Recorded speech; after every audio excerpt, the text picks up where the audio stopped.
సత్యుగంలో మంచి చెడు వేరువేరు లోకాల్లో ఉండేవంట. దేవుళ్ళు, రాక్షసులు. కానీ నాతో ఉంటున్న ఈ వేద్ పూర్తిగా మంచోడు mummy.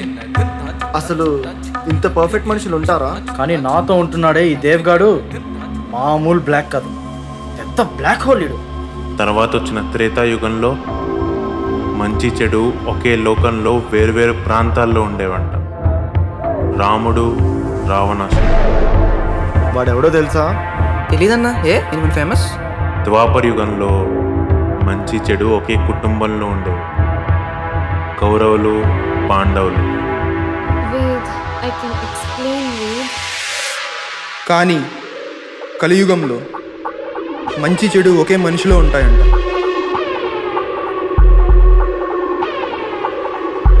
No one good is ever truly good. No one bad is ever truly bad. It's all like one grey shade.